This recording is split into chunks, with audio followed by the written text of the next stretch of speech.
Welcome back, ladies and gentlemen, to the class. We are going to be continuing on our series titled The Mauldalorians, where we take Maul and use his Mandalorian leadership, leading a bunch of Mandos and occasionally another character or two. We looked at Darth Revan in the last video, and it went super well. Now we're going to be taking a little bit of a step up. We're going to be challenging General Skywalker in the 501st himself. So I do have some footage here. Also, really big shout out to Echo Zero. This is my arena shard mate that has been helping me with not only this battle, but also the last one, and probably with another one here coming up soon. He was able to put in all his teams for me, and they're actually modded, again, just how I wanted. Gas has a ton of protection, a ton of speed, and is modded for a crit damage set. Realistically, that's fine. Some people might argue for an offense set, but at the end of the day, it comes out pretty even, especially when the enemy team doesn't have a lot of buffs, which is our case. The Rex is also pretty fast. He's always going to be faster. We're just going to assume that, kind of similar to the Darth Revan team. We're just going to assume we can't get out in front of them, and that's fine. The Maul team has ways around that. So the team that we're going to be starting with here again is going to be the same one that we started with the Darth Revan against as well, which is Watt, Bam, and then we have the armor, Bo, and Maul. And this counter, this one's gonna be honest, it's a little bit harder to pull off, and you really have to rake in an investment on this one. Darth Revan, you can really just kind of rely on the mechanics to coast your way through, maybe with some gear 13s, maybe with a gear 12. This one, not so much, and you guys are gonna see that pretty clearly, not so much in this battle, but more so in the second and third one. So we opened up right on Gas. We have to get him to sit. One of the mechanics that really does help in this battle is General Skywalker now stands up super fast when the clone stick turns, ever since his so-called nerf. This can be a lot of pain for a lot of teams, except for ones that have high amounts of burst damage. CLS is a good example of this. They can get a lot of damage out really quick in a couple of turns and kill who they need to kill. Bam, or rather Maul, is going to be just as good of an example of this. They are able, with Maul's move where he can take 5 turns in a row, that's exactly what you need to be able to gun down 5s and maybe kill Rex on top of that. And then on top of that, they also have the recovery to really pull through here. And this is, again, the secret here, and similar to Darth Revan, is Bam. Bam is the most important character here. There is going to be a video slightly later where we'll see that just Watt and subbing in Bam for Canderous is not enough. Getting General Skywalker, and we'll see this here in a minute, getting him stuck behind a character that is taunting and has damage immunity at the same time is huge. So you can see we just blew right through 5s there, and now we're able to go right after. We're able to go after Rex now.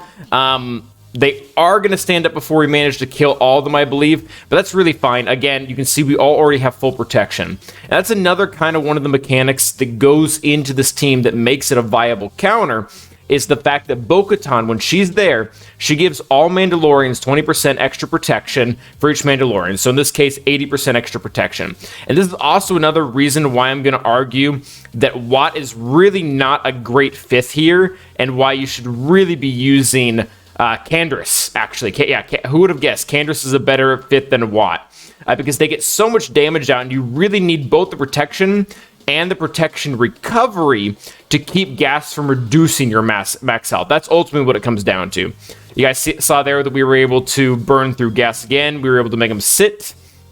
And from here, now also our Maul has retribution because of the Beskar armor, which is going to be very helpful. And with here, again, even though I didn't have that many stacks of Anguish, I still opted to get several turns in a row because I really, really wanted to keep those turns going before Gas could stand up. So now we get to this position. It looks pretty good, but this is going to come into a part later when we talk about this. This counter is not something that you can underdog. You can go in missing Zetas or missing relic levels. You will lose. General Skywalker has a ginormous amount of damage output, and the only way that you can really combat that is just with raw relic materials, or even getting to have his other Zetas. I don't have any of Maul's Zetas actually in this video. You can see we kind of won that battle there, but I don't know if I would really call that a win.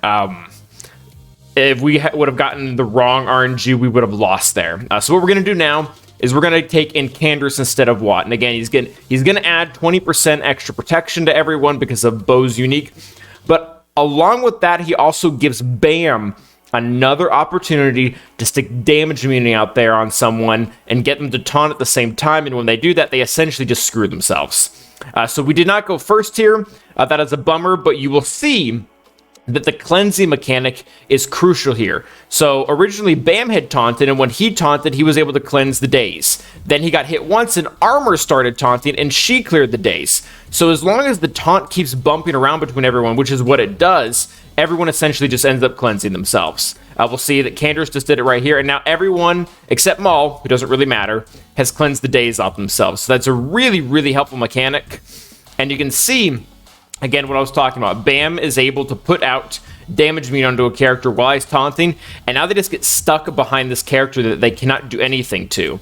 And we're able to charge up. We're able to take multiple turns here. We're going to end this battle. Spoiler alert, is going to go incredibly smooth. Just because of not only is Candace adding protection, but he's adding a very significant amount of damage. And my Candace is R0. I would really recommend for this counter, if you're going to want to make it a consistent part of your arsenal, being able to kill General Skywalker, you really need to have a higher relic Candace. I would recommend that you meet the relic levels on your opponent's team. So for example, this opponent's team had R7 on gas and had about R5, R4 and everyone else. You should really be matching that as well. You should probably have R7 on Maul and then at least R5 on all the other characters. Again, that's different from the Darth Revan, where we were able to kind of underdog it a little bit. Maul Zetas, I do believe, can make this even easier. Again, I don't have them. I don't think they're a hardcore necessity. But if I did, I would be able to. Again, there's the damage meter that we're going to put out. And this is why I would like to have more relic levels. Like, you can see how close Armor's to dying there. She would not be that close if she was not R0. She was R5. She would have been able to take that hit way better. But yeah, what I was saying about Maul Zetas is if you can go first, or not even first, but whenever you have the 5 stacks of Anguish, and you can increase Gas AoE cooldown, that saves you a huge hit right now, especially because that forces him to use his basic, which is really the worst part about him ever since his nerf recently. So we'll go through this, and one of the really nice parts about using this counter is it's actually one of the highest banner outcomes for a gas counter that I've seen, just because of the amount of assisting that Maul does. Essentially, if you can get 2 turns with Maul in a row, you get everyone back to full health and full protection, which is literally just what happened. And they'll be able to cut through all of them, and then gas will go up, and you'll start attacking back. So overall, the overall viability of this counter, I would actually compare it very, very similar to CLS. CLS is a great counter for gas as long as you have all the right Zetas, as long as you have really high relic levels on everyone, and as long as you take in the very specific comp with Nubaka.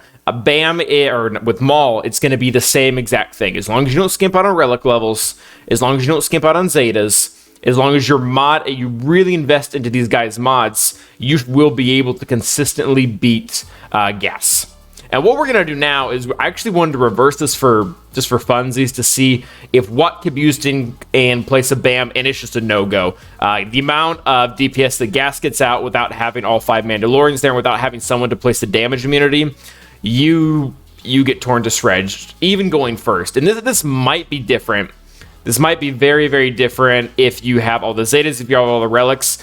But even at the same exact relic levels, we can see here that the Bam and Candace model was the most successful, even with them being at R0 or whatever it was. You also notice that I had a very different opening here. I actually went with the AoE because I knew Candace was going to go because of the turn meter he gains. And again, this is another moment where more relic levels would make a huge difference. R0 Candace would have melted this 5s right here.